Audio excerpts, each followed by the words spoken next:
Yeah, so, or was I? Cards pick up are added to the top of your stack. Use them and your friends will come to your aid. So this is the card combat I was talking about. We can use cards and we can either summon people or do actual like attacks, which I think he explains now. So the card you use vanish, but they will reappear to aid you. Cards are your friends, are the hearts of your friends. Everything in this castle is ruled by cards. Whether an enemy or a door confronts you, cards are the only way to proceed, but you must forget your own strength. Forget. So we have some dodge rolls, some jumps, as well as some basic combat. So you have to beat the crap out of him. So this is what I'm talking about, the cards. They all have numbers, and you have to counter them. Yeah, so use if you lose sight. Okay, this is just basic controls and ideas of how to use the cards. Every move you do causes them to disappear. Once you're unable to attack, you can recharge all of your deck. Essentially what it's called. So we're just wasting all of the cards here. They don't tell us what the numbers quite just yet, but they do later. And now since we're out of cards, we can now use this little ability. It sort of bids the cards to return. And if you hold it down, you can then get all your cards back. I think it's like 15 or so, or at least that's how much we have right now. So the strength of your heart brought back the lost cards. You can recall spend cards anytime you need, only wish it. Apparently I was doing something else. By each time you do, the cards will return slower, so if you notice there's a 2 instead of a 1. They're not unlimited, so you have to use them really wisely. The flow of the combat, effect of cards, that sort of thing. And I think the highest is 3 it can go up to, because you have to refill the thing twice. The 4 card types are used are... Okay, so there's a battle, so attack, magic, and item cards. It's red, blue, and green, not in that order. And the second is enemy cards that you can use. You can use cards that are enemies based. I'm not sure. I haven't played around with those quite just yet. They will empower whether you attack or defend. It's up to you to decide when to attack and when to defend. Don't forget that.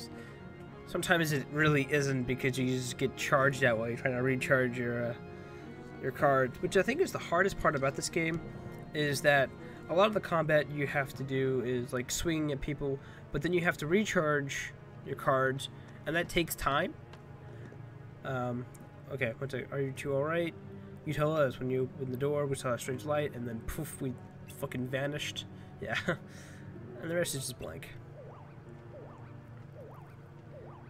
Gee, that doesn't help. Thank you, Jiminy. Thank you for telling us that. To keep my journal up to date. Hey, Dolan, where did I get the new clothes? Oh, I love how Donald just realized that he has his new threads on. Can I read the cards again? That is for you to ponder. I think the developers were just like, I wanted to reskin Donald the Goofy. How should we do this? Just blame it on the cards. Fuck it, why not? Thank you, Donald. Yeah, thanks a lot, Donald. You're an asshole. So now I play the majority of this game by myself, and by that I mean I don't have Donald and Goofy's help all the time. However, we do get cards that are based on and summon Donald and Goofy to the fight. I should probably be reading this, you know, instead of explaining that, but whatever. I think we all have a bad feeling about this, Jiminy. I'm ready for any tricks he's got up his sleeves. How hard could it be to figure out these cards? That's what you see right now, SOAR. That's what you see now. So yeah, now we have to use map cards. Map cards are a little different from combat cards because they open doors, and as I've said before, you can alter the way the room is going to like interact and act in general. There are some cards that will make you stronger, some cards that will make the Heartless stronger or even weaker. More often than not, I think it's weaker. Okay, so this is like the basic area. We can't really do much. We can swing, we can roll, we can walk around, and then we can break stuff. And we got a card. I think that's a, yep, Blizzard. Blizzard 5, damn. Not bad. I think the max is 9, the highest is 9, but you can counter with zeros on any card.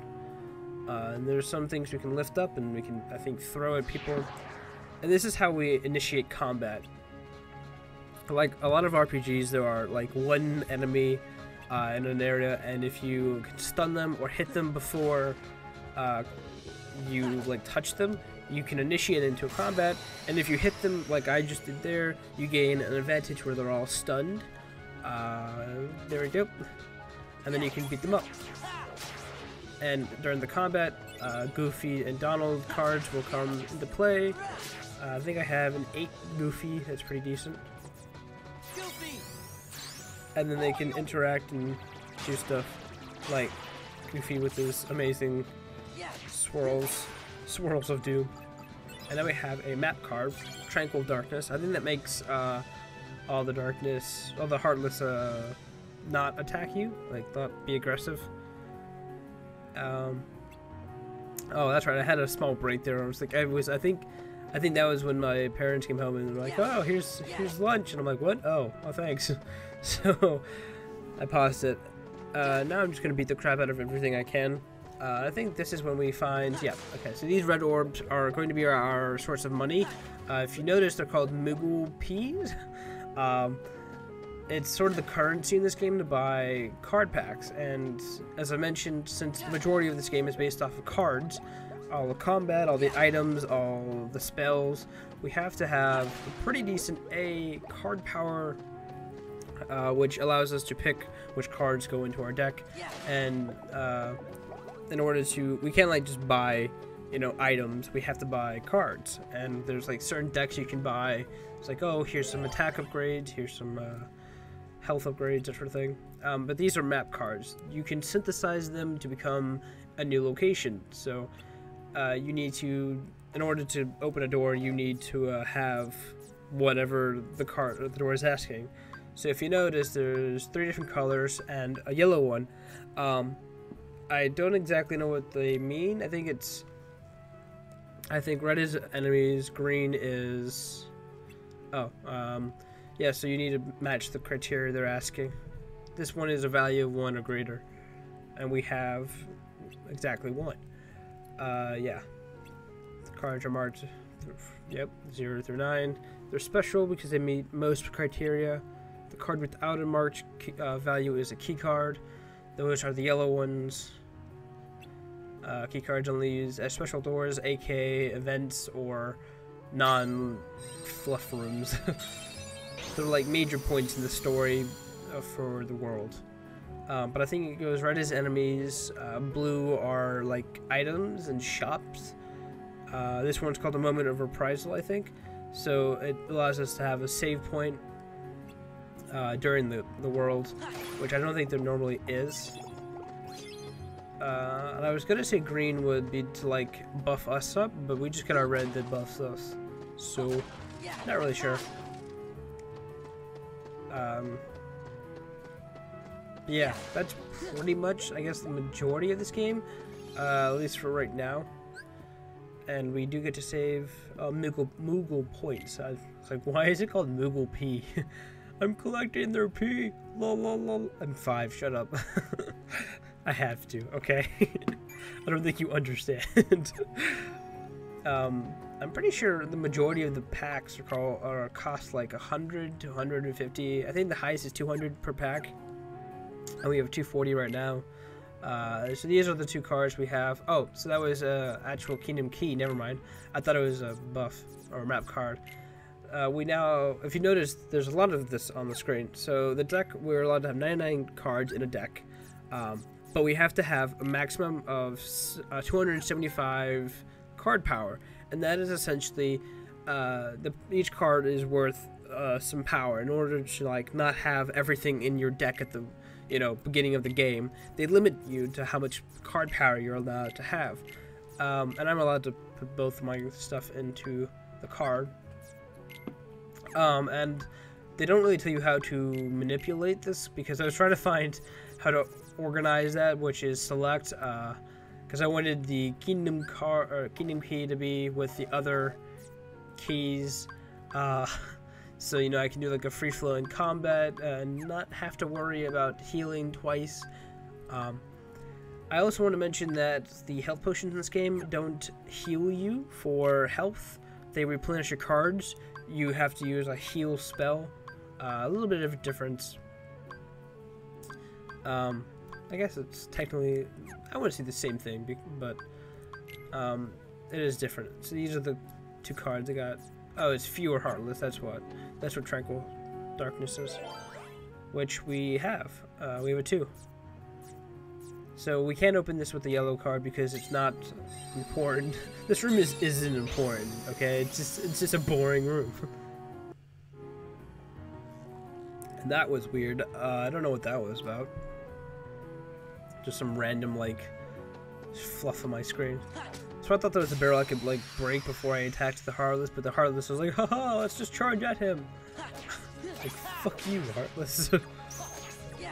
So if you notice really quickly, that said card break. There's a pretty interesting mechanic in which you can deflect incoming cards as well as manipulate incoming cards. So, for instance, if they play like right there, I had a 0, he had a 1. Technically, he has a higher card than me, so he actually wins the quote-unquote card battle. You have to think about like Yu-Gi-Oh! Except without trap cards. I really wish they had throwing trap cards. Oh, that would make this so much more fun. You've activated my trap card. Haha. It's goofing off here. It's like, oh my god, how could you? Play this like a Yu-Gi-Oh! Episode. Oh no. So here's the way we level up. We can either boost health, card power, or do a sleight. And I think I went with the sleight. This one is sliding dash. Slice, they're interesting. We don't actually know anything about them, so I level up anyway, because why the fuck not? So in order to do this, we need an activation of 10 to 15 cards, so you can combo cards together and do different like cool tricks. However, we don't actually know how to do cool tricks quite just yet. So I think, not sure if we go and meet, learn how to do that now, or... Okay, one other thing that I've noticed about this game is that the combat initiation thing, where you know, hit them in order to start fighting, it's really weird, because if you attack too soon, like what I did, I was too close to them, they initiate combat and nothing happens. Or, on the other hand, if I don't, like, start fighting, or if I don't hit them, I don't know, it's confusing. If I'm too close, it doesn't count as a hit. So if I could be in mid-swing, and if I touch them, it doesn't matter if I was swinging or not. And this is when I realized that I did not hit him at all. And these guys are annoying. Because they have some pretty high level cards compared to everyone else and their mother. So it's hard, at least from me right now, because I don't have that high of a card. It's like I have a bunch of 2s, 3s, and 4s. And he hits like all 4s, and you know, it's like... So, and he can counter all the cards they play, essentially. What's annoying about that is that it doesn't matter who I'm attacking. If he plays a card in the game, he can just pretty much stop it at any point he likes. And if you don't notice that, you can just sort of chew through cards like I've been doing so far. I do get a little better at this combat. There's one like major level where I turn around and I'm like, fuck this, I'm getting better at this combat, whatever. I think I boost health because I was getting kind of beat up by 15.